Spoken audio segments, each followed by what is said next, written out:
Good morning, everyone. Welcome. Bonjour. Good morning. Bienvenido. Buenos dias. Bom dia. That's my good old years in Portugal.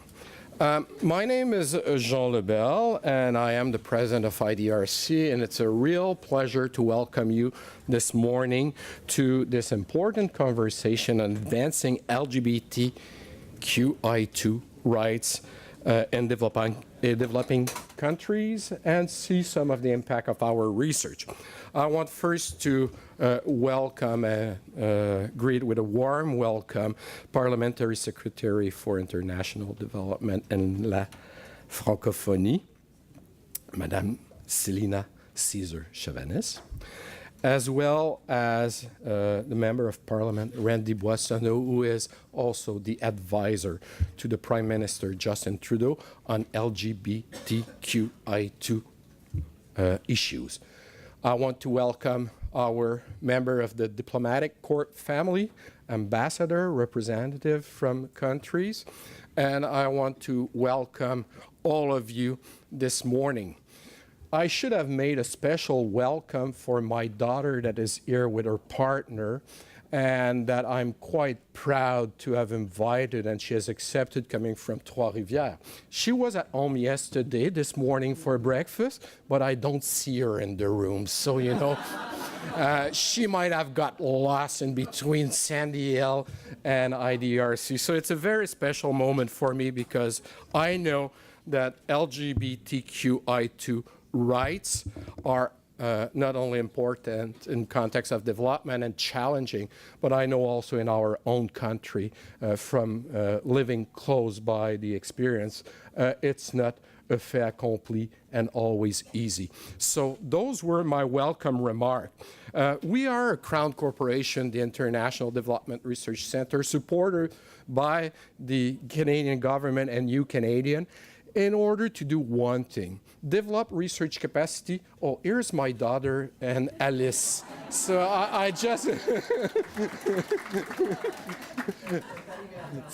so you heard it before, I won't repeat myself, but welcome. They found the place. We are supporting, we are receiving support from the Canadian government, and our work about knowledge, innovation, and solution, building capacity in the researcher in the developing region of the world, and making them work on issues that are important to them. And today we have 3 of them coming from the field, and we'll introduce them later. Simultaneous translation is provided. You have headset. Channel 1 is English. Channel 2 is French. C'est français. Et el canales 3 es para español. And today, the event will be recorded and made available on our YouTube channel. So, the LGBTQI2 rights in developing country through research is an important element. Whether you are heterosexual, lesbian, gay, bisexual, transgender, queer, intersex, and two-spirited, you have rights and you should be recognized. As our Prime Minister says often, a more diverse world, a more diverse Canada makes a stronger Canada, and I think it makes a stronger world altogether. I'd like to take this opportunity to thank my good friend, the Ambassador van der Zwan from the Netherlands. Thanks for your commitment. We have one guest also representing the Netherlands organization in LGBTQI. And it is because of you, Ambassador, that we have this event today. A month ago, we had a lunch together, and we said, wouldn't it be great to organize this? And I said, yes, but you know, with the visa and everything, it works. So it's fantastic. Thank you. And I want also to welcome the ambassador of Uruguay, Martin Vidal, who is also the ambassador representing the country where we have a regional office for our Latin America and Caribbean operation. But not only that, Netherlands and Uruguay hosted the first conference of the Equal Rights Coalition last year. And this year, we are all planning and preparing for the one that will take place in Canada, in Vancouver, in August. In August, this event will be hosted by Canada and Chile, and it will totally be dedicated to the rights of the LGBTQI2 community and have representation from 35 member states. Here in Canada, la ministre Marie-Claude Bibeau, la ministre du Développement international et de la francophonie, a bien indiqué lors du lancement. Quite clearly stated when she announced the FIAP policy that if we really want our measures to play out in reality, we need to focus on the most vulnerable women worldwide, specifically those who are victims of discrimination and exclusion. And the IDRC shares this vision. We want to fast-track this by mobilizing our funders and assisting developing countries to implement these rights. And we have 3 researchers from Latin America, and I think that we are doing a wealth of positive things. Pleasure for me to introduce the Parliamentary Secretary of International Development et la Francophonie, Madame Celina Caesar-Chavannes. Celina, please, the mic is yours.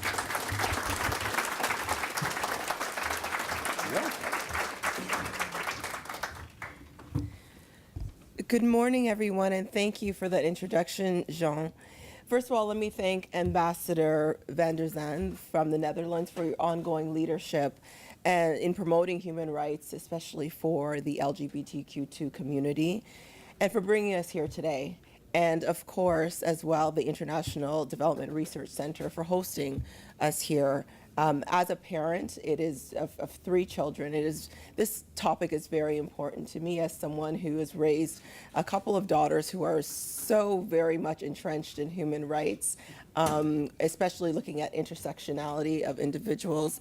This is a very important event, and I think one that we really need to stand behind and support. And I'm really happy that I have my fantastic and fabulous colleague, Randy Boissonnault, beside me here today, because you have done tremendous work on this file, and we are so very proud of the work that you've done.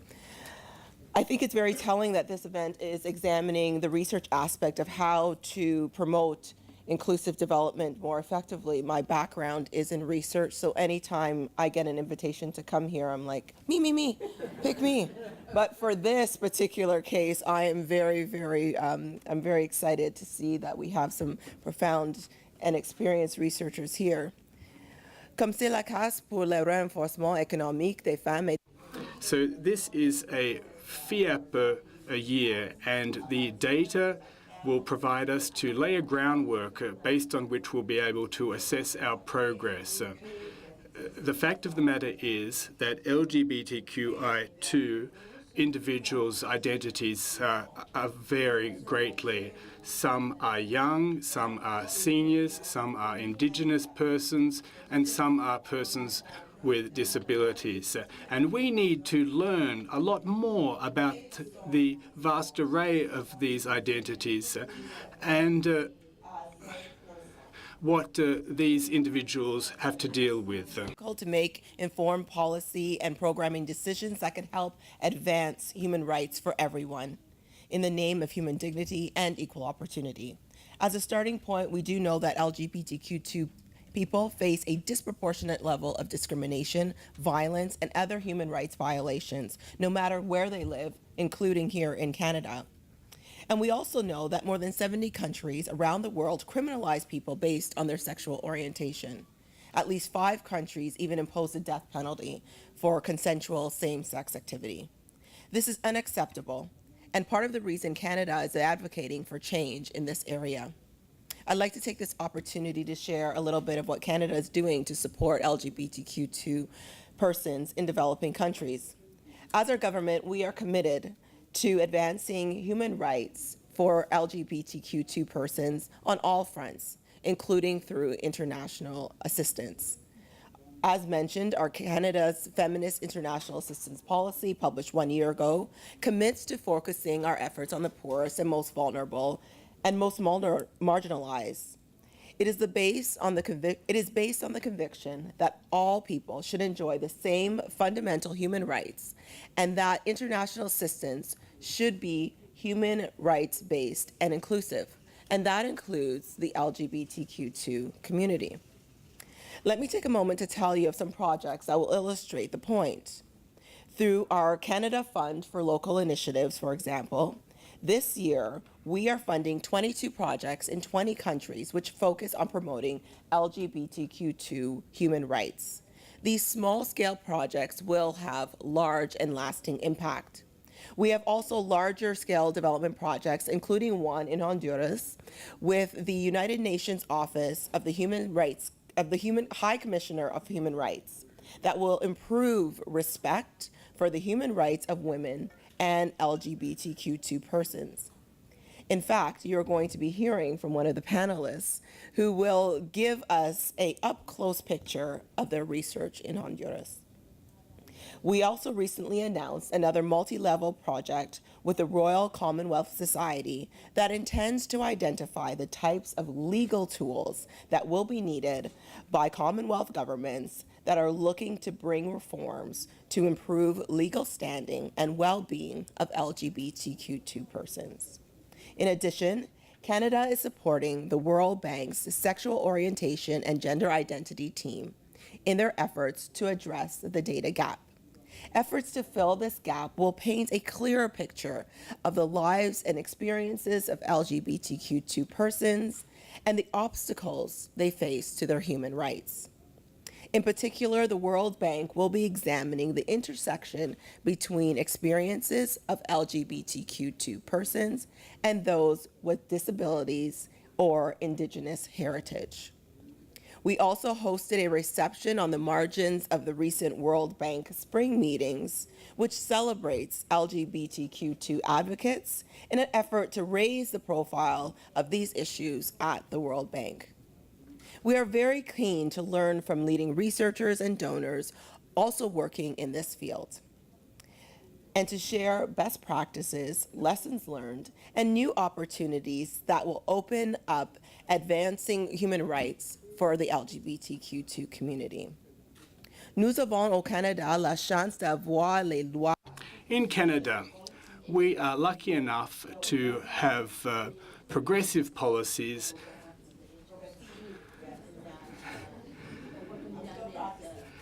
Qui font que d'autres pays nous voient comme une. So to rights and policies that other countries can emulate because they see us as human rights leaders.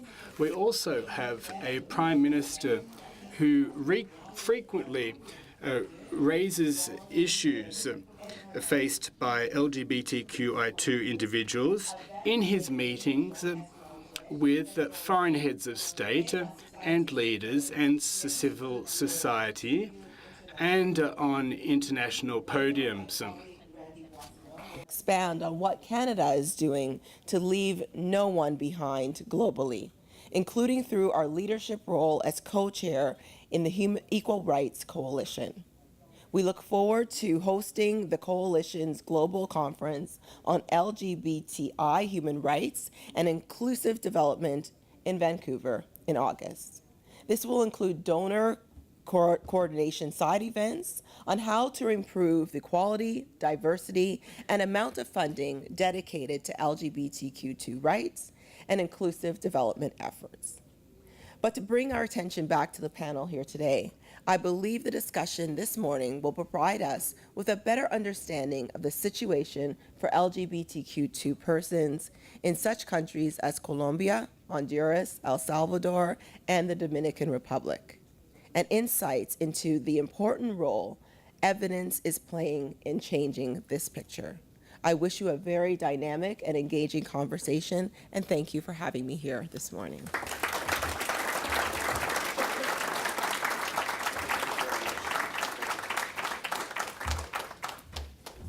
Thank you very much, Madame la secrétaire parlementaire. It is Thank you very much, Madam Parliamentary Secretary. to introduce to you Randy Boissonnault, Member of Parliament and Special Advisor on LGBTQI2 issues to the Prime Minister of Canada, Justin Trudeau. Randy, please.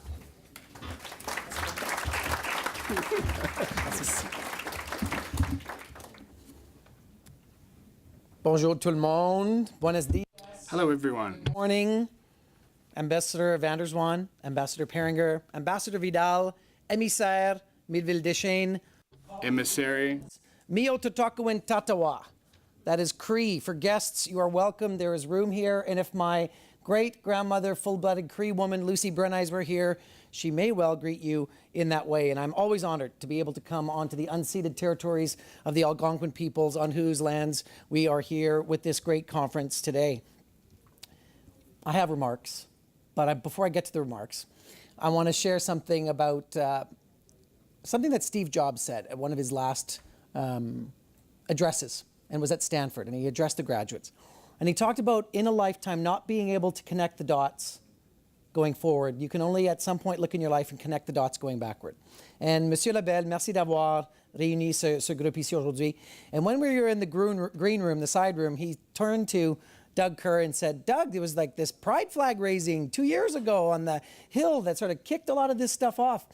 What, Jean, you don't know maybe, is that it was Doug Kerr who was in my office in Edmonton 6 weeks before we raised the flag on Parliament Hill in 2016, telling me about this international conference he was going to host here. And I said, well, wait a second, you have all these international LGBTI people coming from around the world to Ottawa? He goes, yes. Well, do you think they would come to the Hill if we raised the pride flag? He goes, are you crazy? Well, would they come to the Hill?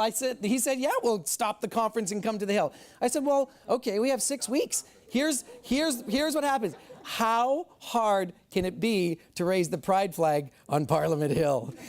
I didn't know what I was asking myself. I didn't know what we were setting in motion. Turns out it's really hard. Every square inch of that lawn is governed by 5 different organizations. The Prime Minister raised the flag on Parliament Hill on that Wednesday in 2016. I couldn't tell you on Monday that it was happening. I knew Tuesday it was happening, but I didn't know where. Wednesday by 10 in the morning, I knew it was happening on the lawn, but I couldn't tell you where. We didn't have a sound system yet. By 3:30, 450 people and the eyes of the world were on Parliament Hill because a CSO and a parliamentarian and friends came together and we changed history right here in this city.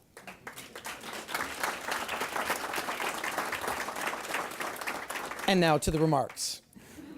Je suis très ravi d'être ici aujourd'hui pour participer. I'm delighted to be here today to take part in what promises to be a highly productive and a thought-provoking conference. And it's an honor to be with such distinguished co-panelists here. And I'm delighted to talk about the efforts to promote the LGBTQI community on the world stage and the work that we still have cut out for us. Non-governmental organizations who are in the trenches of an ongoing battle. And this is too rare an opportunity to link and sync ideas, to hear directly about approaches and experiences related to attaining and maintaining equality. And so thank you to the Embassy of the Netherlands and Ambassador van der Zwan for inviting me, for your coordinating efforts, for visas, for getting all of the legwork. And I would also like to thank Sincèrement Jean, Président de IDRC, for doing this, for your welcome, for your coordination, and you are a steadfast ally, and we love having you as part of the team. And thank you for your future moderating skills. We're looking forward to that. Thank you all to members of the Diplomatic Corps, representatives of government and non-governmental organizations, and other stakeholders present. Queridos y queridas panelistas, activistas, líderes, gracias de su presencia, de su liderazgo, y de todo lo que hacen en sus países y en el mundo para avanzar los derechos de la gente LGBT. Es un enorme placer compartir este tiempo con ustedes. Gracias. Finally, thank you to my colleague and ally and friend, Celina Caesar-Chavannes, the Parliamentary Secretary to the Minister of International Development and La Francophonie, for your remarks on what we're doing collectively and for your commitment, votre dévouement à nos 2 langues officielles. Commitment towards our both official languages and towards diversity and the place of women in our society and your commitment to whatever reflects the diversity of our great country. Let's applaud. Celina. As main special advisor on diversity, I'd like to make advice on the government plan to deal with issues concerning LGBTQI2 people. And it's not new for Canadians to express concerns regarding such issues. And it's not new that Canadians take action. So via a designated special advisor and an LGBTQ2 secretariat, which resides in the Privy Council office. And so as the first openly gay member of Parliament elected from Alberta to the federal Parliament, it is a great honor to be serving in this role. So domestic LGBTQ2 issues are my primary focus, yet the role has an important international component. I'm going to pause the remarks here. Let's talk about acronyms. When we're in Canada, we talk about LGBTQ2, lesbian, gay, bisexual, transgender, queer, and two-spirit. The two is for two-spirit, our brothers and sisters in Indigenous communities for whom millennia had both a male and a female spirit. And they were so valued in their First Nations communities that their brothers and sisters felt they were touched by the Creator. And then colonialization came, and all of that was swept away. And in a great conference in Winnipeg in 1994, a big conference in Winnipeg, Indigenous people from all of Turtle Island came together and said, this is our term. It's two-spirit. C'est bispirituel. C'est deux esprits. And so we use the two. So Two spirits. Acronym in English and French. When we're internationally, we use the term LGBTI because that is the ILGA term. That is the term for lesbian, gay, trans, and intersex people. And so that's, if I'm saying LGBTQ2, I'm referring to domestic. When I pivot to LGBTI, it's international. So now you don't have to worry about acronyms anymore. Okay? All right. I think it's important. Language matters. I mean, the words we use matter. And we have met with and spent a lot of time with intersex advocates and experts here in Canada. And we're working together as a government with people in all of the diverse facets of our community here. So my mandate, therefore, includes international outreach and support. We cannot succeed in isolation. And so what may appear to divide us is no match for what unites us. And during my time as special advisor, I've made visits to the United Nations, met with representatives of the OECD and UNESCO, as well as the Commonwealth and La Francophonie, and visited the Organization of American States. Hier même, j'ai eu l'honneur de... I had the honor to represent Minister Bibo yesterday at the opening conference of the International Conference of La Francophonie on the discussions on the Saint Boniface Declaration. And I raised the issue of LGBTQI in the presence of Secretary General Michael Jean.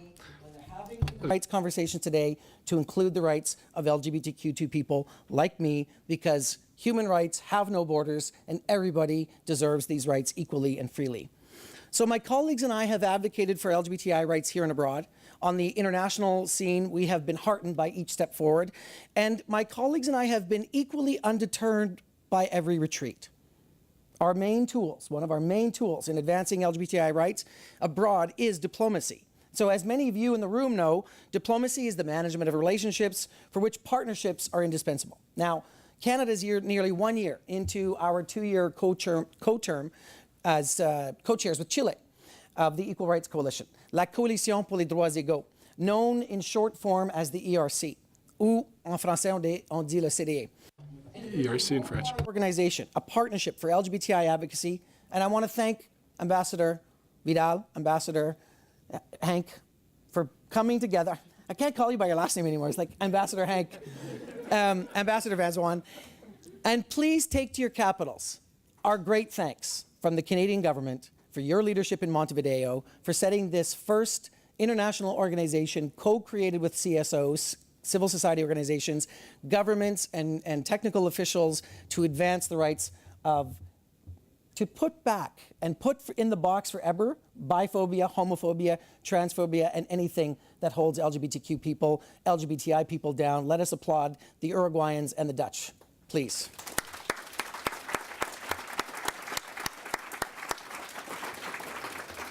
So today, the coalition is comprised of multilateral organizations, civil society, and now 39 member states. This spring, we added 4 new members: Denmark, Iceland, Luxembourg, and Cabo Verde, our first ever African member state. And the growth would not be possible without the strong contributions from our co-chair, Chile. And I would also like to recognize other ERC representatives from Austria, Mexico, Uruguay, the Dignity Network, and COC Nederland. Thank you for your steadfast partnership. It is a pleasure to see all of you here and to work together. Ensemble, les pays et les Together, the countries and international organizations that make up these organizations work very hard. We need the tools to intervene not only in times of crisis, but to sustain the progress in the various fields of activities. And whether we talk about the diplomacy of development, the coordination of donors, or the international policies. Toolbox to advance LGBTI rights are present is critical. And let's be clear on one point. While we are on different paths of this journey to equality, no country, no ERC member is perfect with regard to LGBTI issues. This certainly includes Canada. What matters is that we walk together in the same direction toward equality. And this is the hallmark of Canada's work on LGBT rights abroad. We work with humility alongside all willing partners, paying particular attention to the voices of LGBTI partners on the front lines. Cet été marque un jalon spécial dans notre mandat à titre de coprésident. This summer is a special benchmark. Canada will host the Equal Rights Coalition from 6th to 8th August in Vancouver. For the conference, right? If you haven't been to Vancouver in the summer, you need to come to Vancouver in the summer. And I say that as a Western MP. So this conference will be critical for CSOs, for technical officials, for parliamentarians to have high-level conversations on what we're doing, where we need to do more work to advance LGBT rights. And the 3 themes are developing our knowledge, creating networks, and setting positive norms in place. And so as the Government of Canada, we stand firmly with global LGBTI communities. As Minister Freeland has said, human rights have no borders, and LGBTI rights are human rights. And so as a country whose strength is diversity, it is only natural that we aspire to bring this strength to life from coast to coast to coast and to other shores. We have come this far in our work. We yet have far to go. Embajador Mauricio, gracias de su presencia. Thank you for your presence. Chile is doing with us collectively. We're looking very much forward to the co-hosting with you in Vancouver, the Great Summit. And I just want to let you know that this work doesn't happen without partners in the diplomatic corps who care, who lead, who demarche back to their capitals, who work with other interveners and make this kind of work happen. And I like seeing new actors on the international stage. We have a representative here from the National Gay and Lesbian Chamber of Commerce Global from the United States, who is also leaning in to make work happen, and we want to see those partnerships happen. Our Minister of International Trade, were he here, would tell you that Canada is going to lead our country's first international LGBTQ trade mission coming up, city to be announced in a few short weeks. We could not be more proud of the work that we're doing, and yet we learn from all of you. And so we will not pretend that we have all the answers, because we don't. That's why we're here. We want to listen. We want to learn from your approaches and your actions worthwhile. And so the Government of Canada will be with you every step of the way. Your questions and challenges to LGBTI inclusion in developing countries is a major theme today. I want to learn more so that we can do more. There are many questions. That's what this kind of a regroupement is for. Let us ask the right questions so we can find the right answers. And let me end with an anecdote. En honneur, Jean, à votre fille et son ami. And one of my colleagues was there, and she introduced me to her granddaughter. I had no idea she was old enough to have a granddaughter. She does, and she's 21. Let's call her Morgan. And Morgan, we chat for a bit, and she's moving to my city of Edmonton, which is delightful because she's got a lot of energy. And she lets Grandma go, she lets Grandpa go, and then she grabs me in a big hug. She looks me right in the eyes, and she says, "On behalf of my 2 moms, thank you for making Canada such a great place to grow up and live in. Please work with your international partners to make this the case for people around the world." And so until all parliamentarians can get a hug from somebody thanking them for their two moms or their two dads or everybody having equal rights, we have work to do. Continuamos, luchamos, juntos. Let's get this done. Gracias a todos. Thank you all very much. Hi, hi.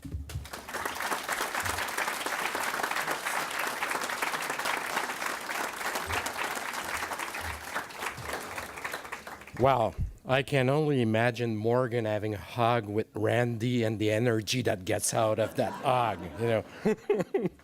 Thank you so much for your passion and also for the commitment of the Canadian government. Isn't this beautiful? You know, I have Celina that says to me, I want to come at IDRC at every time that I'm invited. Great. Randy that comes with all this energy, you know, having, you know, done so much and pursuing the journey with the Canadian government towards equality. It's now my real pleasure to introduce the co-host of this event, the government of the Netherlands, and its representative in Canada, ambassador, and it's very difficult for me to say Van der Zwan, because we have always been on first name basis. Henk, please come to the microphone. Thank you very much.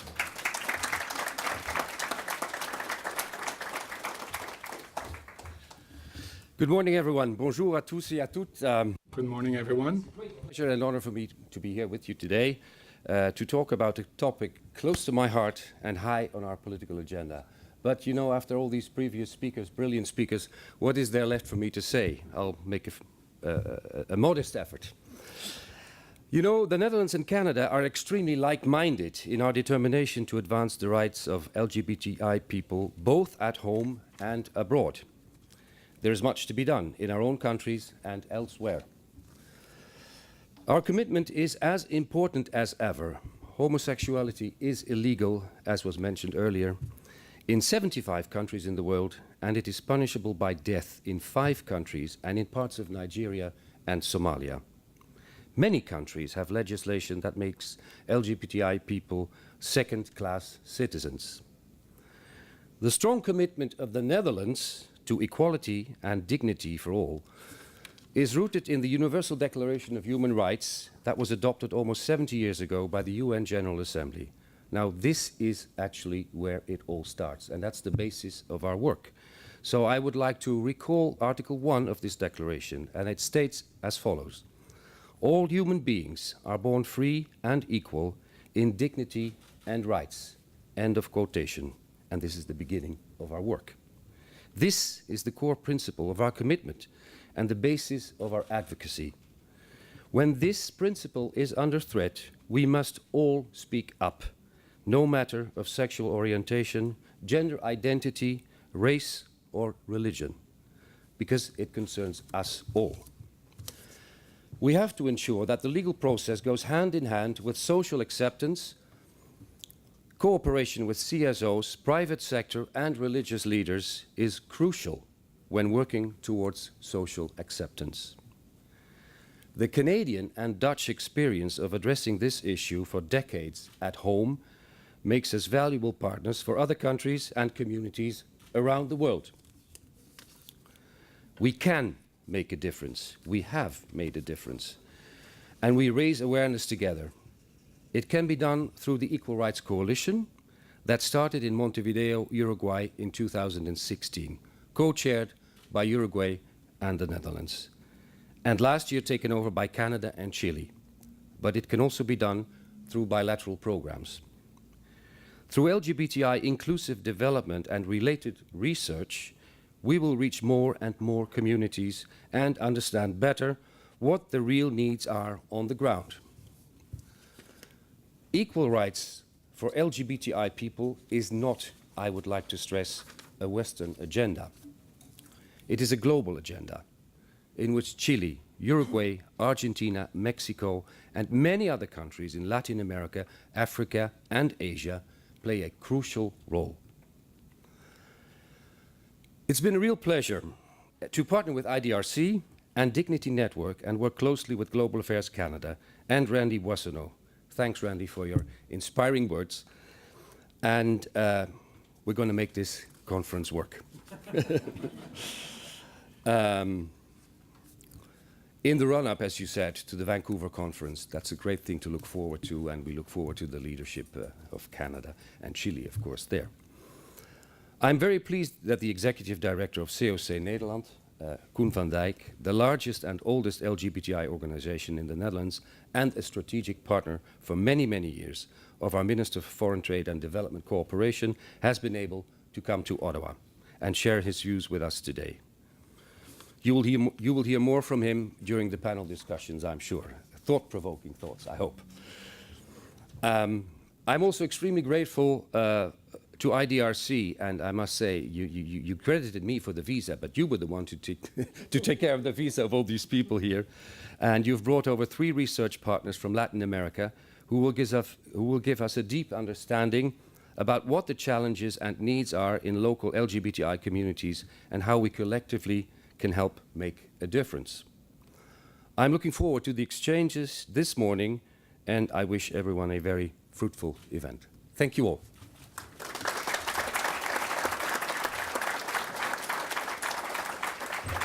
So we will move now to the panel discussion. I want to welcome the Ambassador of Chile. Welcome, you are with us, and the Ambassador of Sweden that I didn't greet when I start my remark. Some of you will have to leave. Please feel free to leave at any moment, and I will transit seamlessly towards my seat over there and close the microphone. Before I do this, let's give a warm round of applause for our 3 guest speakers that delivered a fantastic remark this morning. Randy, Celina, Henk, thank you very much.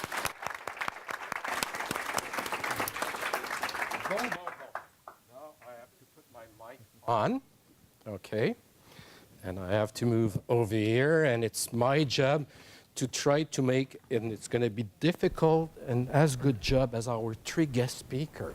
So let me introduce you, starting from the far end there, our colleague Koen van Dijk, Director of COC Nederland. His organization has been advocating for the rights of the LGBTQI2 community for over 70 years. Welcome, Koen. Next to Koen is Román Alexis Huertas Montoya. Do I have it right, Román? Yes. A senior researcher with Fundación Ideas para la Paz in Bogotá, Colombia. Román is focused on the security of LGBTQI2 people in 3 of Colombia's post-conflict rural areas. Bienvenido. Next to Román is Lilian Bobea. Lilian is an assistant professor of sociology at Bentley University in Massachusetts in the US. She is the academic director of the COPAZ project on citizen security in Central America and the Caribbean, which has supported research on the security of transgender persons in Dominican Republic, El Salvador, and Honduras. Welcome, Lilian. Next to Lilian is Libardo Andrés Agudelo Gallego. Is it okay? Gallego. Discúlpame. You know, mi español. My Spanish is very poor. Andres is from Medellin, Colombia. He is a community researcher, activist, and reporter focused on the participation of LGBTQI2 people in security policies and agendas, in urban setting. Welcome, Andres. And next to me is Doug Kerr. And Doug is with the Dignity Network. The network is a group of organizations across Canada that support the human rights of LGBTQI2 people worldwide. And I must say also that I saw walking in earlier Erin Elward, that is there, and she is the reason why 2 years ago we had this meeting. You know, she was the connection between us, so welcome, Erin. And for the words of thanks, I don't see my colleague Marcus Gosbacher. Where is Marcus? Marcus. Standing there, you know, and he is the reason all of this is happening. So thank you very much, Marcus, for making this happen. So I'm going to give you less than 5 minutes, okay? Because if I say 5 minutes, you'll go to 6, 7, 8. So, Doug, I'll start with you. what would you say, as opening remark? First of all, I want to thank IDRC and the Embassy of the Netherlands for hosting us. And I want to thank all of you here today, because a few years ago, an event like this that brings together civil society, government partners would not have happened, all right, on this issue. So I am from the bottom of my heart. All of us are allies in this work, and I am so grateful for you folks for hosting us. So thank you very much. I'm on the National Steering Committee for Dignity Network, and we are a group of civil society organizations from across Canada that work in different ways on LGBTI issues globally. And I want to just provide a few opening comments to help people understand what the role of Canadian civil society is. And so, we came together to advocate for a stronger Canadian voice on these issues. I don't think I have to tell you in this room that under the previous government, that wasn't necessarily the case. And we came together before the last election to say, how can Canada be a stronger voice on foreign policy, development policy, and refugee policy? And so we currently engage with the government on a number of different issues, and our focus right now is really trying to look at how can Canada's international development assistance policy actually integrate a sexual diversity and gender identity lens. That's really important for us. I wanted to say a few words about what Canadian civil society is doing. I think it's useful for all of us to kind of understand. So over the last few years, there's been an increasing number of Canadian civil society international development organizations that are integrating LGBTI programming into their work. So organizations such as Oxfam Canada, Match International, some of you are in the room, Match International, Equitas, Action Canada. Oh, it's not working? Oh, my apologies. I'm sorry to just die. You're behind the tie? Oh, Hold on. I'm going to there you help go. you with this. All right, thank you. Attach it in the front of the tie. Is it working? Is it working? All right, you want Yes. to put me together? So- Thank you. Thank you. So- Can you hear me now? Okay, great. So, Stephen Lewis Foundation, Equitas, all of these organizations have been developing partnerships around the world with LGBTI human rights defenders, and they've been doing some really great work. There are international human rights advocacy groups like Amnesty International Canada that are starting to do advocacy around human rights issues globally and making Canadians, the Canadian public, more aware, and I think that's an important part of this conversation. LGBT organizations like EGAL Canada have been a leader in working at the global level at the United Nations, at the OAS, at the Commonwealth, bringing a Canadian voice on LGBT issues. And I don't know if Helen Kennedy from EGAL is here, but she is the head of EGAL and also the co-secretary of ILGA, and doing some amazing advocacy at the global level. In Canada, another key thing that's happening is we have many diaspora activists who have they may have come from immigrants or refugees to Canada, but they still have one foot back home, whether it's in the Caribbean or in Asia or Africa, who still continue to do this work. So there are many organizations that are doing interesting partnership work. Canadian religious organizations, and I see Brent Hawks is here from MCC, from formerly of MCC, and it's very important. Canadian religious organizations like the United Church of Canada, the Metropolitan Community Church Movement, are actually partnering with religious organizations around the world to address homophobia, transphobia, and I think given the context of a lot of the resistance to LGBTI human rights around the world are often religiously based arguments. And so Canada has some very progressive, I would also say there's a progressive mosque in Toronto, which is part of our network, which is doing some really great community building with Muslim communities around the world. The other area I think is very innovative around inclusive development is culture, arts, and media. All right? And this is very important because a lot of people around the world don't actually know much about LGBT people, and they see what they see is on the media. And so there are organizations like Journalists for Human Rights in Toronto that are doing education for journalists on how to talk appropriately about sexual and gender minorities. Pride organizations. We often think of pride organizations as a big parade, right? But pride organizations actually are doing some amazing community building. And Canadian Pride, we have the largest pride movement in the world in Canada.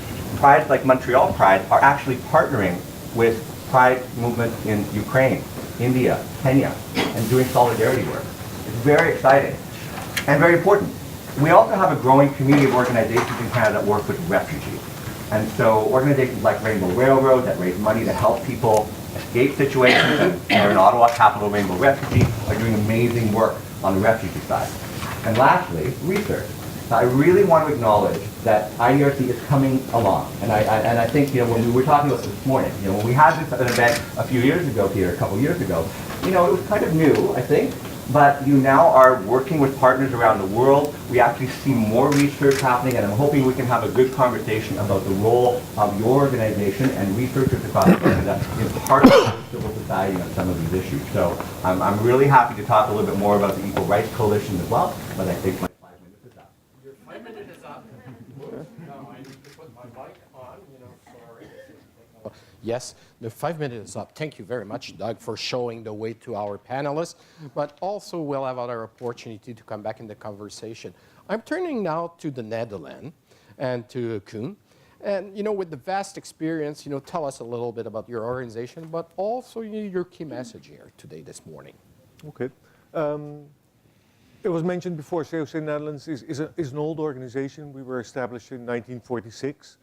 As a community-based LGBTI organization in the Netherlands. At that time, it was, of course, mainly gay men, lesbian women. Even bisexuals hardly identified as such at that moment. So the acronym grew, as you knew.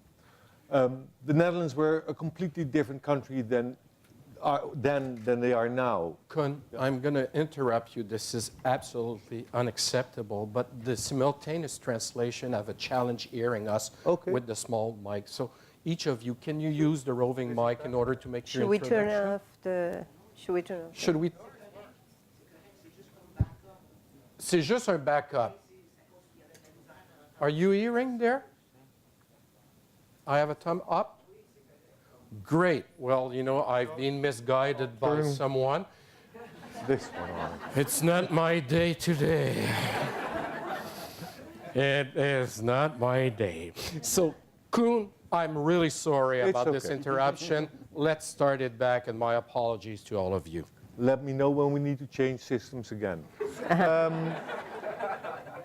Of course, in 1946, right after the Second World War ended, the Netherlands was not a very accepting place for our community. So we started as a community center, a social club behind those closed doors and under a pseudonym. COC stands for the Center for Education and Leisure.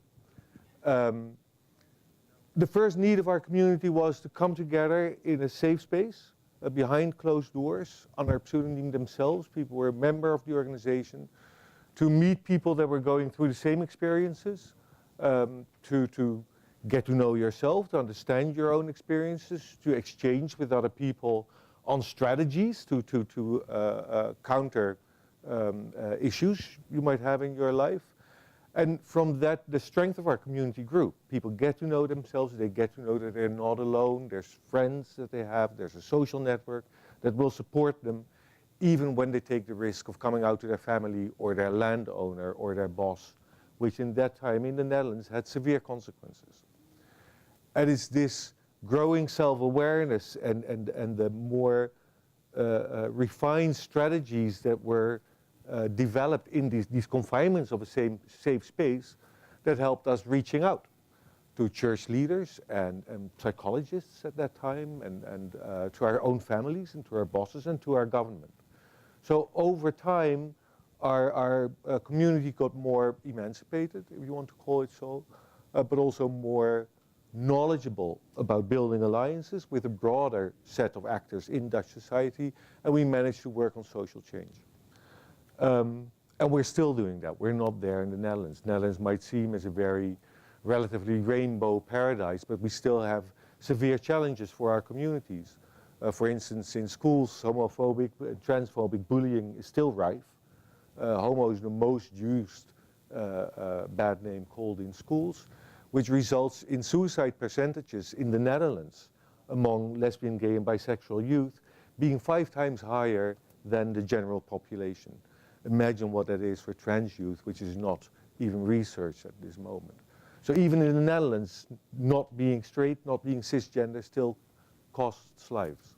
So we're still working in the Netherlands, in schools, in religious and migrant communities where social acceptance is lower and people feel less support from the people within their own community. So we still do the same community mobilizing in the Netherlands. Another issue, a big program, of course, is working with asylum seekers, LGBTI asylum seekers in the Netherlands. With all these programs, we found a great and reliable partner in Dutch government. That is something we've worked on for years. It took us 26 years after we were founded to be recognized by our own government. We weren't allowed to register in the Chamber of Commerce for the first 26 years. So you can imagine this relation that for both of us, both sides, we had to grow to, expand on. And part of this was us keeping our government to account also in international solidarity, speaking out for the issues that they were taking very seriously domestically, also in the international context, which they did, and we're very, very proud of our government, of course, at this time. But at the same time, we developed a line with our Ministry of Foreign Affairs that allowed us to work in solidarity with LGBTI organizations in other countries. They started very small, partnering one-on-one with organizations in Eastern Europe, firstly in Romania, where there was a special program within our Ministry of Foreign Affairs called MATRA, allowing civil society organizations in Eastern European countries to work on social change.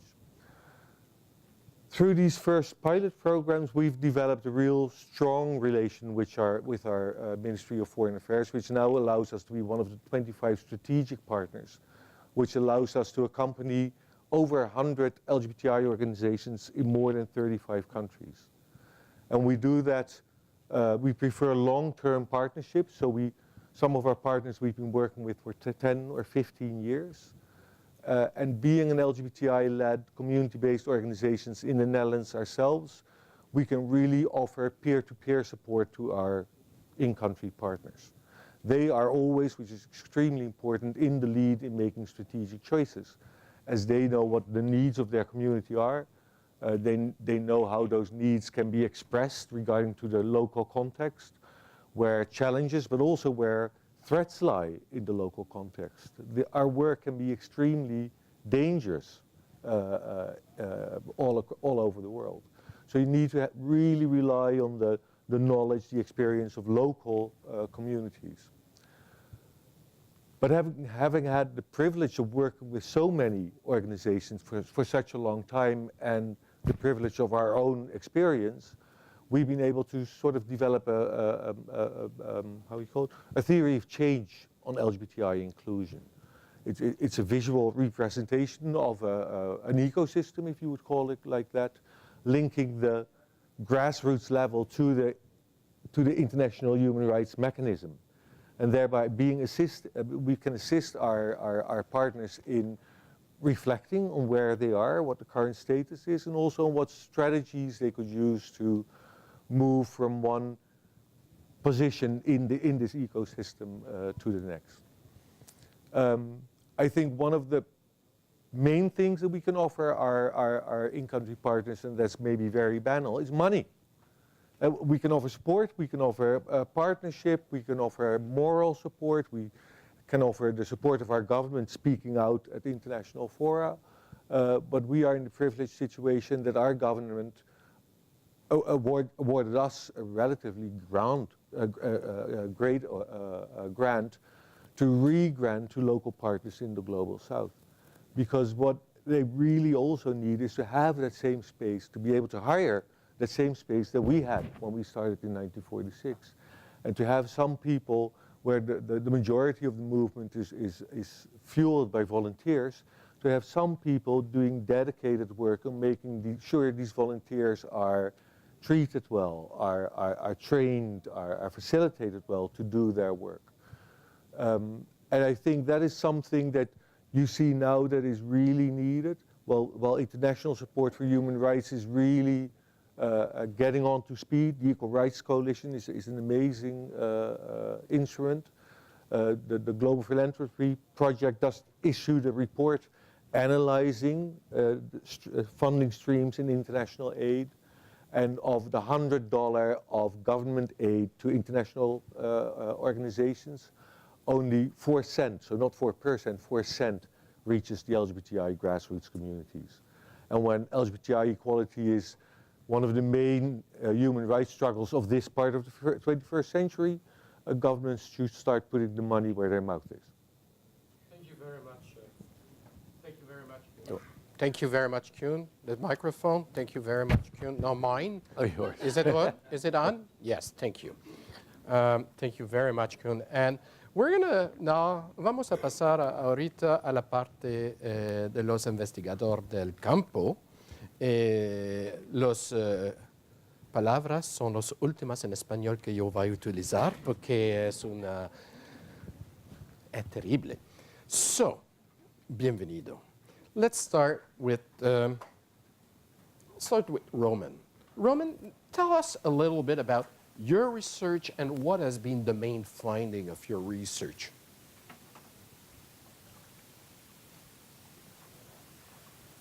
Buenos días a todos y a todas. Good morning to you all. The Ideas para la Paz Foundation, Ideas for Peace, is conducting research with Canada's IDRC in three territories, three regions that have been strongly affected by the Colombian armed conflict. These three regions meet three common conditions. First, they are located close to international borders.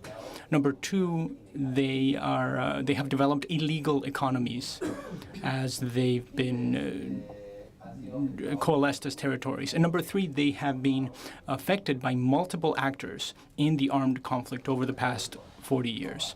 And these territories are called Apartado, Tumaco, and the lower Putumayo region, if you wish to look them up in a map. I'd like to tell you now some features of our research for each of these three territories.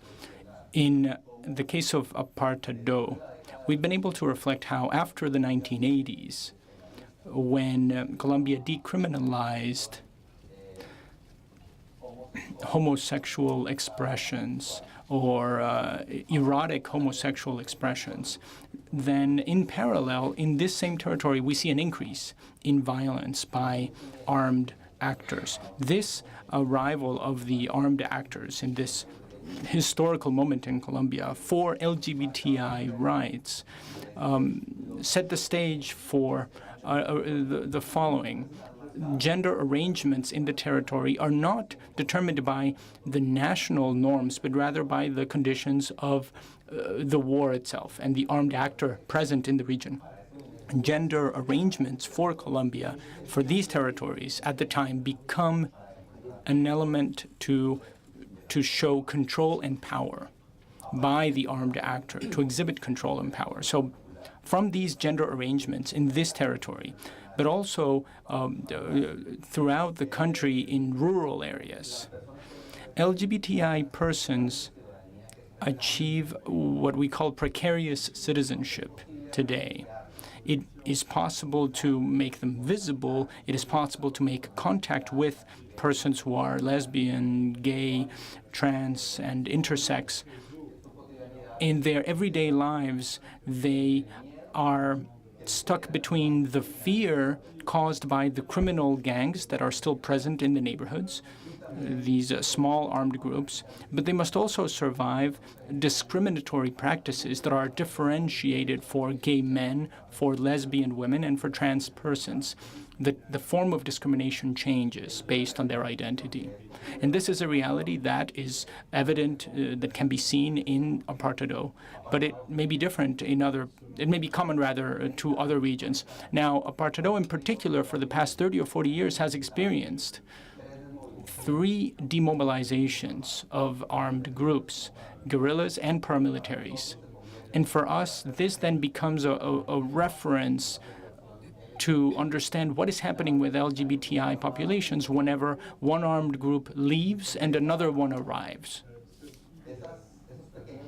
These small islands of peace that occur are opportunities for that precarious recognition, but it is a first step. There is another territory called Tumaco. Tumaco is located in the Pacific coast of Colombia. It is a strategic location in the maritime connection between South America and Central America. And after the exit of the FARC, the Revolutionary Armed Forces of Colombia, who signed a peace agreement with the Santos government in Colombia, the new restructuring of the territory entails for the LGBTI population to once again suffer intimidation and threats by the new armed actors that start to emerge in this reorganization, increasing the risks to their lives and also the risks they're exposed to for other types of violence, especially sexual violence. Tumaco is a territory that by 1980, and the 1980s is a very important decade, and the three territories that I'm mentioning suffered also a natural disaster, a tsunami. The tsunami devastated a large portion of the territory. And from this devastation, the social fabric, mainly Afro-Colombian populations, discovered the need to rescue traditional cultural practices. Afro-Colombian peoples found in gay men an ally to start once again weaving that social fabric by linking with the artistic and cultural expressions that are an inherent part of Afro-Colombian culture. These include burial rituals and funerary arrangements. That was a way for gay men to find a place in that new social fabric. Since the 1980s and to the present day, they've been able to open spaces for dialogue and connections with other social movements, other Afro-Colombian social movements, also women's movements and LGBTI movements. In this case, gay men organizations. They were able to create synergies that allowed for them to become more visible and more broadly recognized.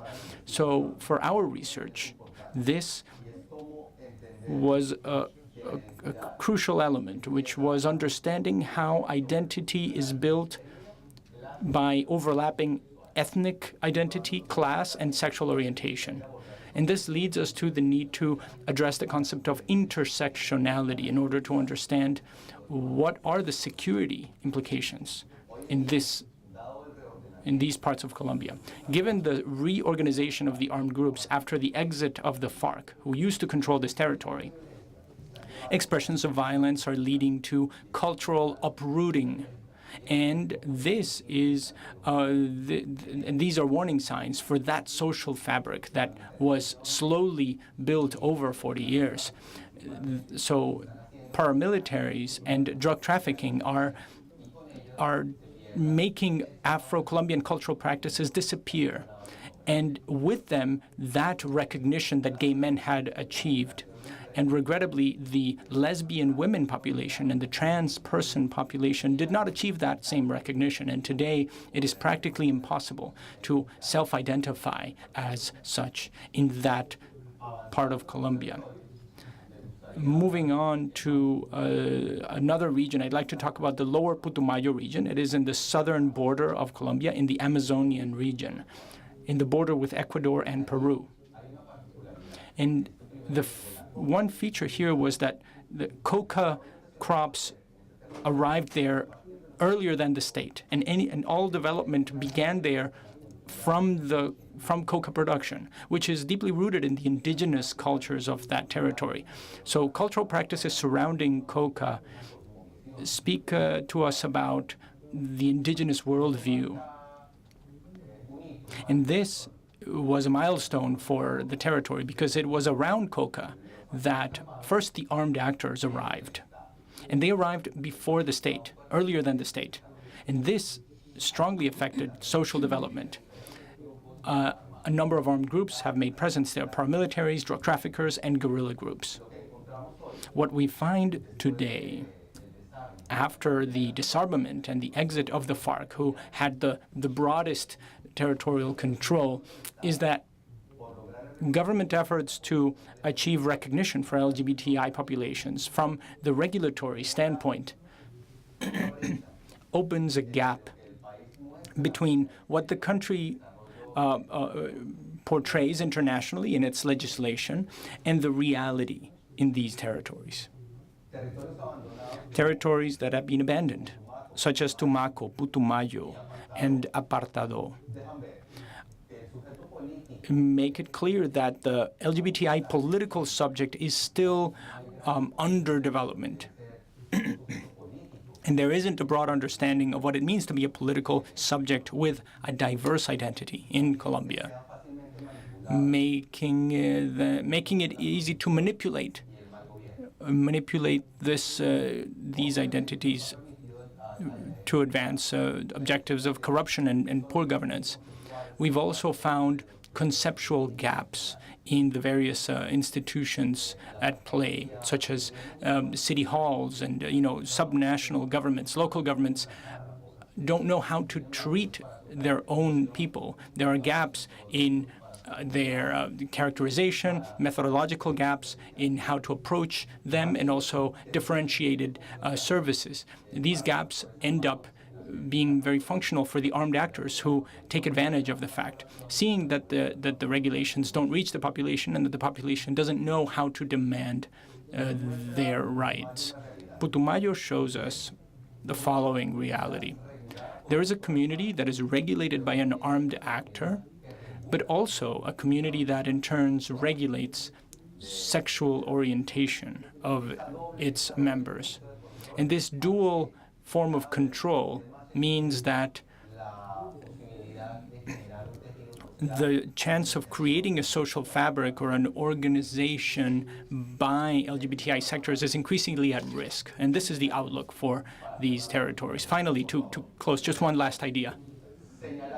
I want to point out that this research in Colombia has been very important to strengthen political subjects, organizational initiatives, to build links between social movements, Afro-descendant movements, women's movements, and LGBTI movements, anticipating the effects of ultra-conservative views that are taking local power and that are threatening liberties and the rights of men, women, and LGBTI people.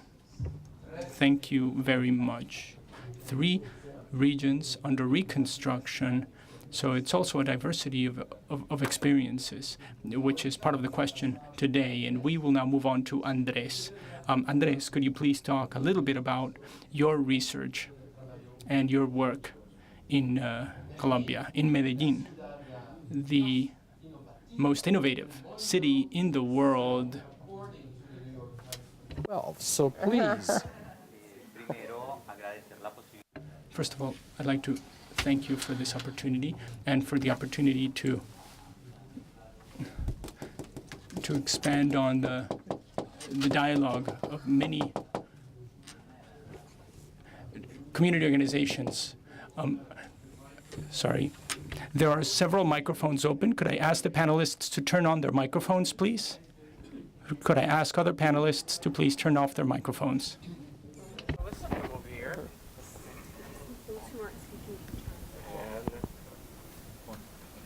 On. Me dijeron que estaba funcionando. Ahora sí. Okay. Thank you. So to repeat, good morning. Thank you for the opportunity to be here, and I'd like to share my experience and the many neighborhood community organizations in low-income neighborhoods in the city of Medellin. Medellin is the second largest city in Colombia. It is supposedly the most advanced city in LGBTI issues, but I want to question this reputation and shed light on how gay men and women live in the second largest city in the country. They still don't have access to services that the general population don't have access to: drinking water, basic sanitation for many neighborhoods. And moreover, since it is the second largest city in the country, it has also become the second city that has received the largest numbers of internally displaced persons as a consequence of the armed conflict, unleashing in many of these neighborhoods that we know as comunas, which are sets of neighborhoods, up to 96% of people who come from small towns in rural areas throughout the country. This means that LGBTI diversity is added to many other forms of diversity: Afro-Colombians, indigenous peoples, many people who have high degrees of basic necessities that aren't satisfied. And the IDRC project has been researching with us also the security conditions of many of these people. And this is important to mention because these realities are added to the constant presence of armed groups, armed actors who regulate one way or another the ways LGBTI persons relate to others, forcing, for example, trans men and women to leave the neighborhoods. So they are forced to move to parts of the city that we call the red light districts. And they lose, oftentimes, many of their family connections and the social bonds that they've been able to build. Last year, specifically, for example, 8 or 10 cases in a city like Medellin of kids who are 12, 13 years old who were kicked out of their homes by their families, and the family turns to the armed actors to ask the kids to leave the neighborhood. So they are exiled within their own cities, and they are expelled from all the systems, from the school system, from the healthcare system, together with very weak government policies, which doesn't have clarity as to how to address LGBTI populations. And the way the state brings them in is to put them in halfway houses with people who are homeless and people who have problems with drug addiction as a response to them being out of their homes. But this becomes another victimization, and this is again the second largest city in the country. And this is added to the presence, again, of armed actors who still exert territorial control in poor neighborhoods, who limit your access to public spaces, who control micro-trafficking of drugs or drug retail in the city of Medellin, and who, again, re-victimize any diversity, so that the only way, for example, for a gay man to live in the neighborhood is to adapt the aesthetic of their body to the aesthetic of the gangster, the armed actors, in order to avoid being expelled from the neighborhood. I'm talking about neighborhoods in the periphery of the city that see these phenomena.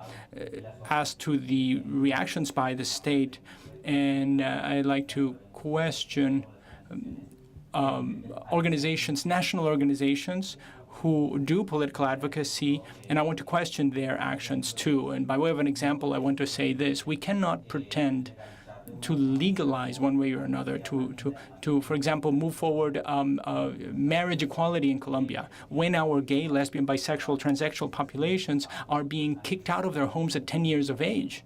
They don't have a model of a family to try to build. So we have to start by addressing this situation. And neighborhood organizations, collectives, are the ones who, in the end, thanks to support by projects like IRDC, have been able to bring these questions up to the state.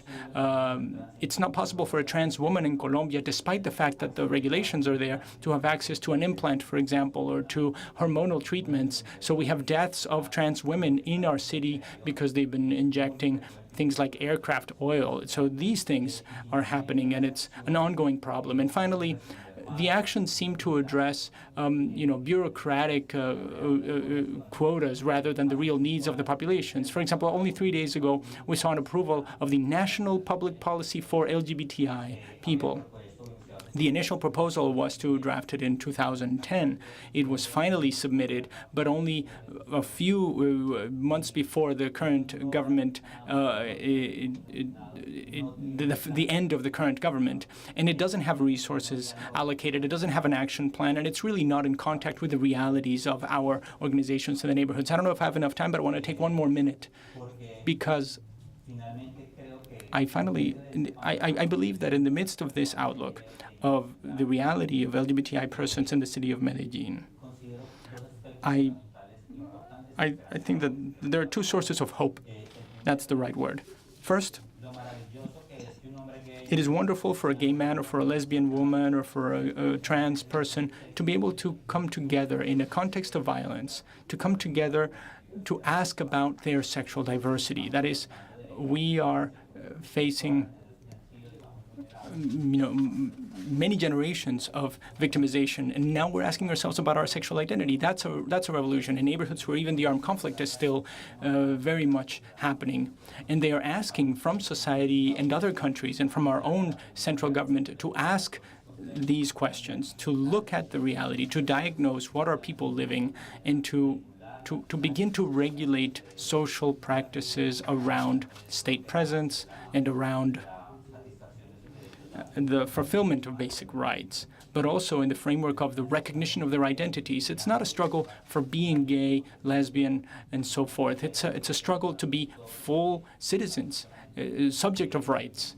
And yes, we want to talk about equal marriage, but we also want to talk about drinking water, about being able to walk in public spaces. We're talking about food security, which is still precarious in these neighborhoods, access to education, access to healthcare. We're talking about basic interventions that need to be comprehensive. So first of all, to recognize that the neighborhood collectives that are on the ground. Number two, the contributions of these small projects, and there are very few projects, to these collectives, allowing them to look at themselves and to reproduce what they're doing, which is so valuable. And I want to close by saying that it's very important to ask ourselves also how these crossroads that the LGBTI population finds itself in, and the multiple forms of violence, cannot be addressed the same way. So we cannot look at structural violence and cultural violence the same way as the armed conflict in the bodies of gay men or gay women or trans persons. So it's a differentiated approach. Perfect illustration. Think about, the energy that is put by a person from the LGBTQI2 groups in the situation you have described. Developing an identity not to get identified. Hiding, the energy in, trying not to face the discrimination. And all this capital, all this energy could be put somewhere else for the goods of a society. That's, a very good illustration. I like that. Lilian, last but not least, our women member on the panel. What is your experience with COPAS, with the research that you have been conducting in these three countries, Honduras, Dominican Republic, and Honduras, Republic, and El Salvador? Yes. Thank you. Well, thanks first for this magnificent reception, and thanks, Marcus, for all the support for COPAS. Well, basically, what we try to do through COPAS is precisely to create human capital specialized on the issue of security, that researchers specialize in the issue of security. And in this framework, we had these two research. One research was called The Typology of Transphobic Violence, an explorative study of the factors that affect the security of transgender people in El Salvador. And the other one was about human rights that the LGBTQ population addressed in the Dominican Republic. And one of the things that we find out about our research is that first, there are a lot of challenges doing research like this, because there is first a total inexistence of victimization data on the normal statistics. I mean, there is no a very big bias in terms of the register of cases and violence and incidents that affect the population of LGBTQ, but not only that. And when you go to the cases that they had been researching precisely, which is a trans population, it's even worse, because there are As my two colleagues here had presented already, there are enormous differences between within the population in itself. And so one of the things that we find out is that the entryway to start working in countries like the Dominican Republic and El Salvador, which are different scenarios for the ones that it was pictured here in the case of the Colombia, in terms of that over violence, armed violence, that doesn't mean that violence doesn't exist. So security and human rights are the two main things that has to be put into the first scenario that affect this population in both countries. And in the case of El Salvador, as everybody probably know here, there is a lot of armed actors, violent actors, and the issue, the construction of masculinity, it's a very violent process also because in general it's made in the streets, and it affects specifically and more dramatically to trans population. So in the case of the Dominican Republic, what we have is that there is a projection, despite of the projection that it's made in the international arena about how the country had been advancing in terms of right, still there is a total obliteration of the difference, and there is basically in both countries, I must say, the less tolerate behavior is dissent, the gender dissent, and this is something that in every institution and every institutional culture, the transgression is not accepted, and it's punished with violence, with obliteration, and with invisibility. So one of the things that has to be done is working at the macro and micro levels, in the sense of creating, trying to translate the normative, the institutional normative, to particular or specific scenarios where changes can be done. One of those is definitely, for example, the support the research area. We need to know more about those differences that had been mentioned here.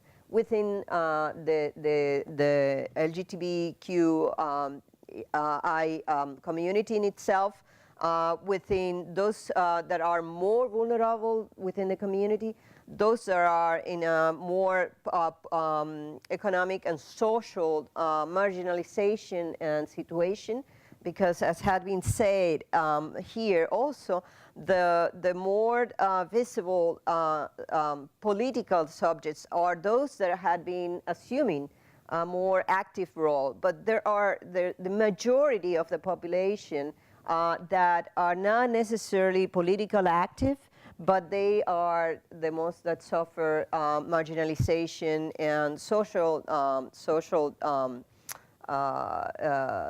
stigmatization and violence. And so this is one aspect. The need to incentivize more the research at the level of the grassroots. There is also a great need to invest in the promotion of training and sensibility of public servants. Police in the Dominican Republic, it's extremely repressive in general, but in particular with LGBTQI population. And especially in those that are in a country like the Dominican Republic, where sexual tourism and sexual work, it's a major way of income for this population. Police become actually another actor, another aggravated actor in terms of extortion and in terms of violence. From a state-to-state cooperation, I think they will be relevant to promote sharing best practices. And there is a lot of things that can be done in terms of showing the path to these governments, the two governments, and how how really to bring the, as I said, the institutional normative to the more local and micro levels. And there should be more discussion on the transnational activism in the sense of understanding this problematic that I said about trans advocacy, favoring a more fluid understanding of what are the differences within the population.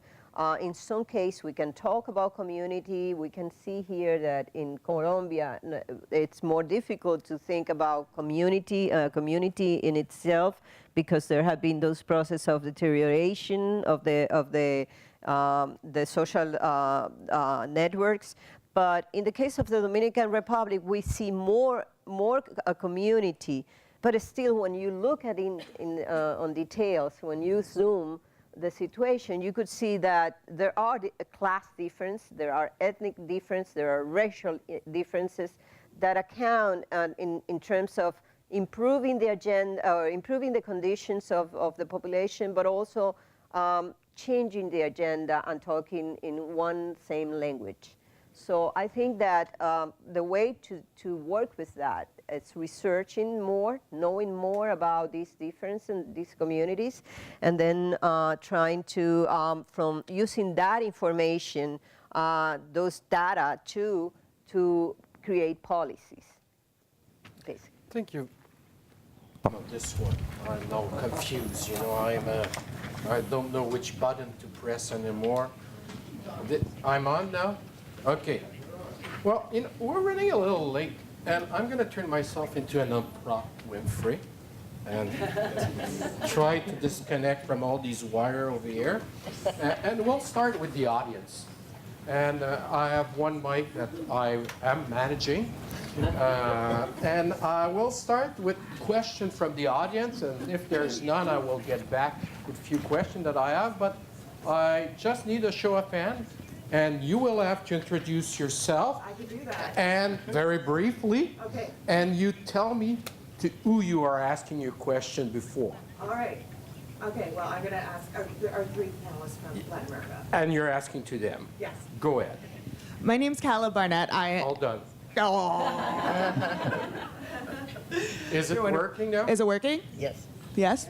Good. Okay. Perfect. My name is Calla Barnett. I'm the president of the Canadian Centre for Gender and Sexual Diversity. I also have a master's degree in international development, and I'm working on a PhD in international relations. Very good. So I do all these things, and I'm just wondering, in Latin America, how I'm very interested in how what role Canada plays, and how, especially we're talking about toxic masculinity and intersectionality, and how that interrelates. Like, how do you see the toxic masculinity affecting trans populations in particular? Thank you very much. Who wants to give a try to the question? Yeah, Lilian? precisely. That's a good question, because in this research, in the case of El Salvador, they particularly focus on male trans, and so that is totally not understood at all, and basically it's the most I would say, if we have layers of vulnerability, that's one of the most vulnerable one, and the ones that we don't know, the population, the sector of the population is less known. And basically what I had, there are mechanisms of basically hiding the identity. It's a population that has a pretty bad experience in exchanging or going through life through institutions. There is there is in the Dominican Republic and in El Salvador a law that is in the Congress about trying to eliminate to eliminate the requisites that are, or what is required for the identity in order to have an ID, you have to say what sex you are, and it's in this binary situation where they have to choose to hide their identity or to basically accept what the normative says. And so that otherwise it will be totally out of the access to service, health, education, etc. It happens also with all the other institutions, like starting from the family, as you would say. Many of them are thrown out from the family from the very beginning to the street, and that's where the kind of complex violent masculinity also start to build in order to survive.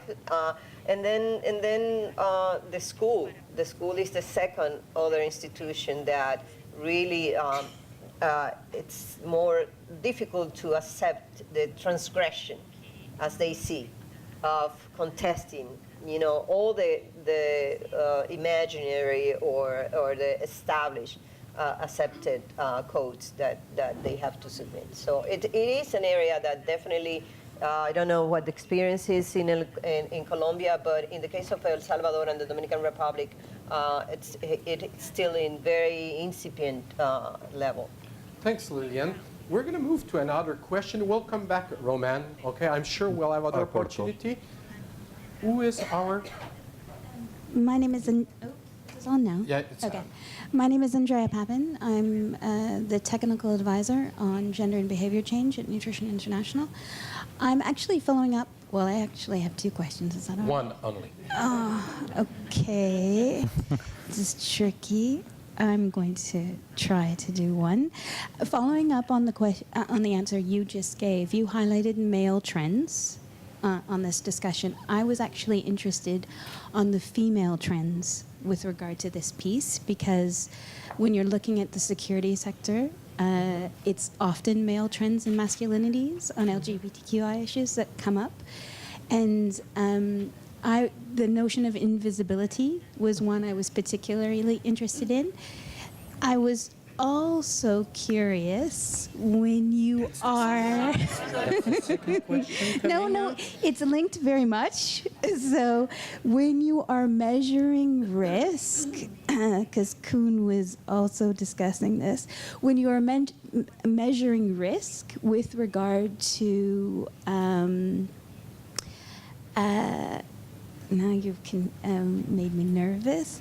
But when you're measuring risk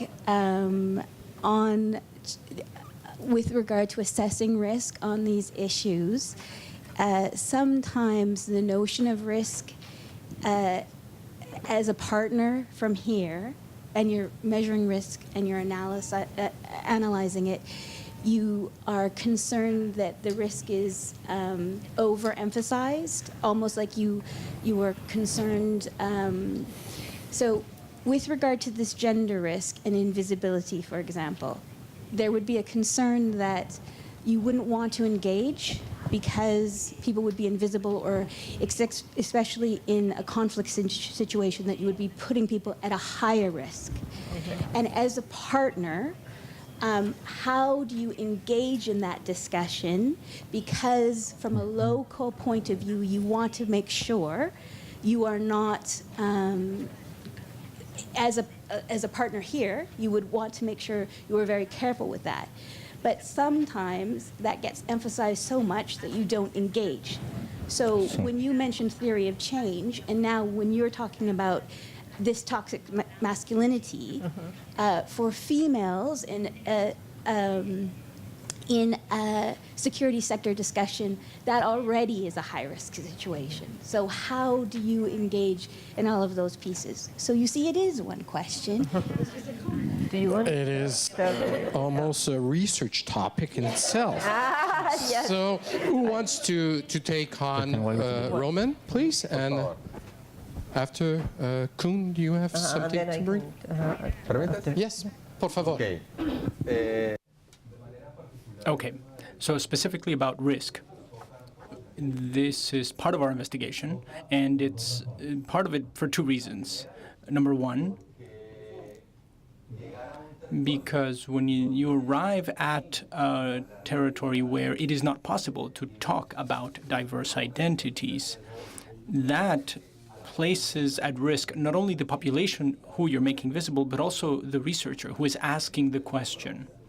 And in the context of Colombia, many forms of sexual violence are associated to the armed actors. So arriving to a town to ask about sexual violence is very close to asking about diverse sexual identities. So the important thing here is to measure security conditions for the researchers and for the population. Number one, looking for references within the community. For instance, is it mentioned? Is it not mentioned? Once you find those references, then we seek to identify them. First, to look at them, to see where they are, what are their dynamics. Only then do you start assessing the possibility of hearing their voice and making them visible. And specifically in Colombia, given that the criminalization of homoerotic expressions lasted until 1980, many LGBTI persons have already fallen to the margins of illegality.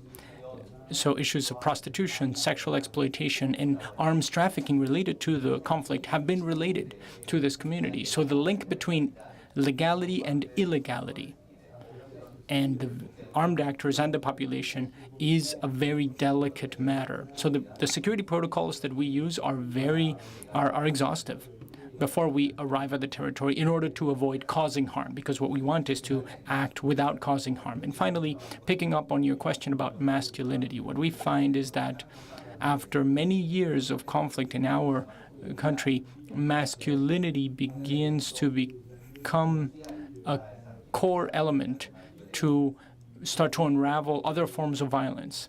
So looking at gender stereotypes marked by that masculinity, we find that many actions aim to safeguard that masculinity, the warrior masculinity, and anything that goes against it ends up being a subject of violence, or object of violence, rather. So stereotypes are very, very strong for trans women in Colombia, for instance. So being trans, let me give you an example. In the town of Apartado, for a trans woman to have any kind of recognition, she must take on the stereotype of a woman that was really created and validated by drug trafficking. So if you're a trans woman, then your aesthetic transformations have to respond to that stereotype. Otherwise, you can run further risks. So you have to be beautiful. If you're not beautiful under that stereotype, then you can be in greater risk. And this is related to the rationale of that masculinity that values certain femininities. The experience of the Netherlands? Yeah. When you face similar situations? I think the questions you were asking me is about the when we are assessing risks with our in-country partners, we're doing that in a we're not in an equal relation. We have power over them in a way. Yeah. We mitigate that by having a religious principle that we're not in charge of strategy. They are in charge of strategy. So that sort of limits our risk of putting somebody at risk in pushing them to make choices. Then when we're discussing risk, for us, so we know that we're not at risk of making somebody make choices that would put them in risk. Difficult in English. And then when we're discussing their strategies that might put the organization or the individuals at risk,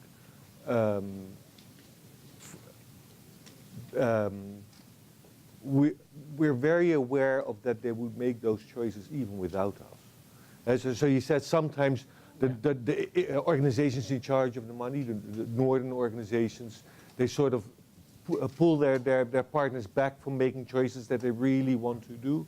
We acknowledge that they would take those risks anyways if we weren't there. So we're very, very reluctant to stop people from strategies that they think very important, but we work with them to make them as safe as possible. And there's one exception, because risk is a complicated issue. It can be risk for the individual activists or the organization, or their actions can pose a risk to their community. And that's, of course, a whole different dynamics, because then they're taking risks for other people.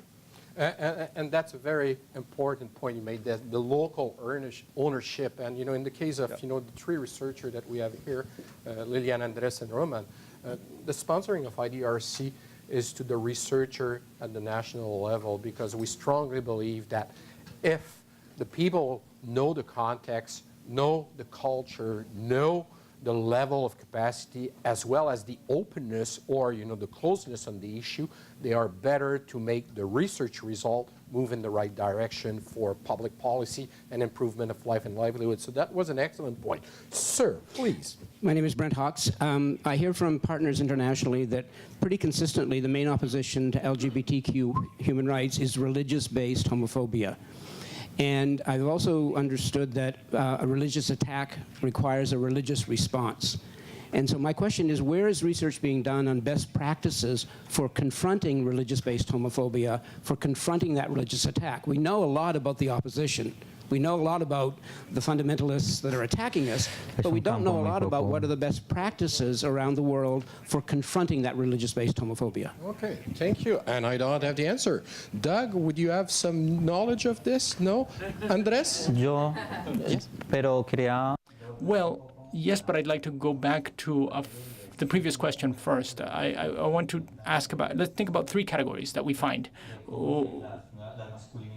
When we look at traditional masculinities and how they can end up co-opting sexual identities and instrumentalizing them one way or another. We have the diverse body as a fetish, so that produces pleasure, but it's still another. And as an instrument in Colombia for war, so I do social cleansing, for example. I exterminate them if they're not convenient, or if in my way of controlling the territory, the neighborhood, for instance, specifically by paramilitary groups, they don't meet my criteria for the body, so extermination, or the use of that body to satisfy the needs of the armed actor. So that's another use of masculinity in diverse bodies.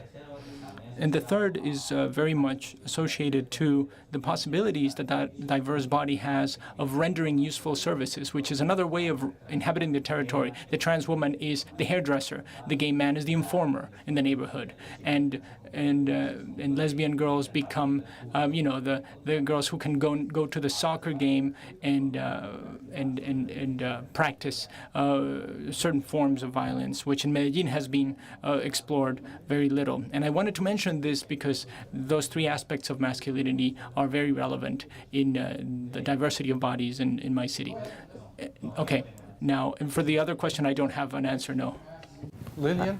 Yes, it's a very important question because talking about institutions, I mean, the idea is how to mainstream this discussion at all institutional levels. And church in countries like El Salvador, in Latin America, as you know, it's a fundamental institution, the churches in general. In the case of the Dominican Republic, I will say that there is, the base at the local, very local level. You have a really committed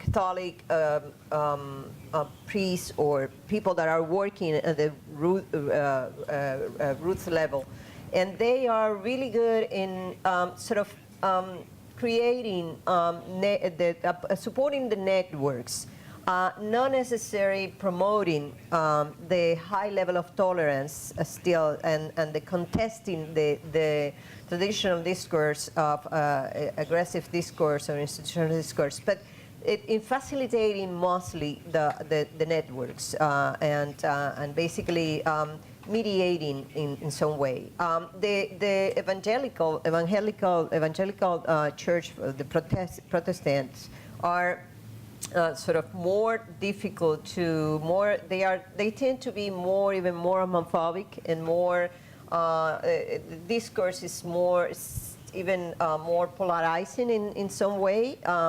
But there is a possibility, and that's the point. We have to think how that is an area that it's not studied at all. There's no research at all how they related and how they could be really. There is no idea how can they be really a stakeholder in changing the scenarios. But I think that this is one of the area that needs to be really studied and really intervene, because churches are very important in the presence of churches are very fundamental in the communities, in the local communities. And so this is one thing. The issue about risk, just responding very fast, it's very present in the population. I mean, people just basically hide they're self-censored. They hide their sexual orientation or their gender preference in order to avoid. And many of them, actually, I just to make an anecdote related to that, I remember interviewing a trans male, and he was saying, I said, so how is your life here in the community? How is you see that the community see you? He was saying, well, I don't have any problem with nobody, and I like the church. I'm very religious, and I want to go to the church, but. And say, so you go to the church? And said, no, I read here in my house, and I stay in my house. So the way that he protects himself is basically staying in the home, in the house, not going to. Thank you. Doug hasn't had the microphone in this conversation.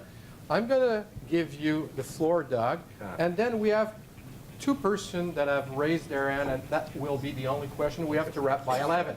Sorry, just before you get... Yeah. Prepare your 15-second question, and 15-second question, and your 30-second answers. I'll be really quick.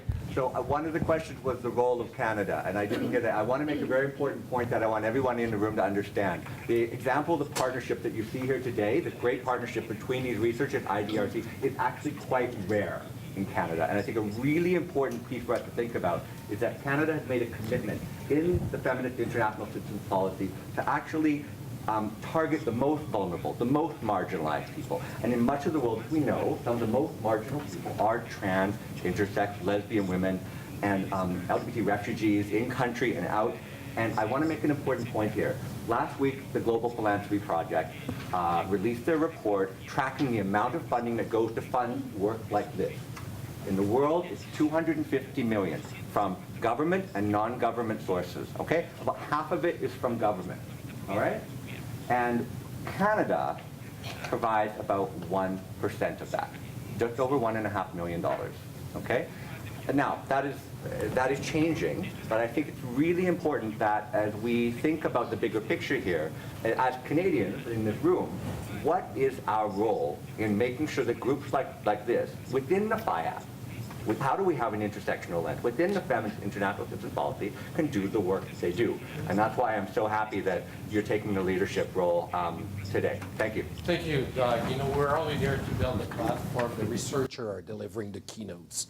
Please. Yeah, thanks. So my name is Phil Crehan. I'm with the U.S. LGBT Chamber of Commerce. I run the global division. So 15 seconds, yes. A question for everyone, including IDRC.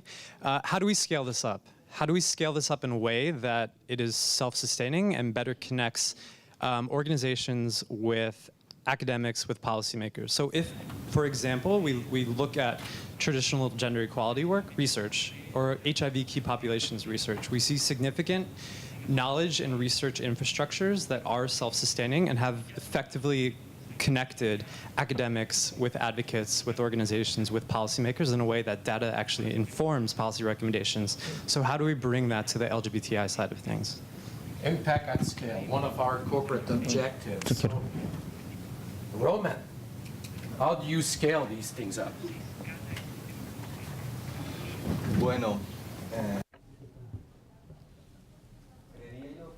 Well, I would think that we must begin, in the case of South America and Colombia specifically, by identifying the existing gaps between the various social processes and how these social processes also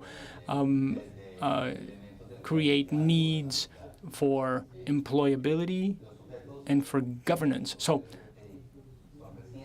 political LGBTI subjects are a very recent matter in our territories, not even one generation old. So the cultural place that we assign to LGBTI people are stereotyped. so we don't see an unbroken line between human development,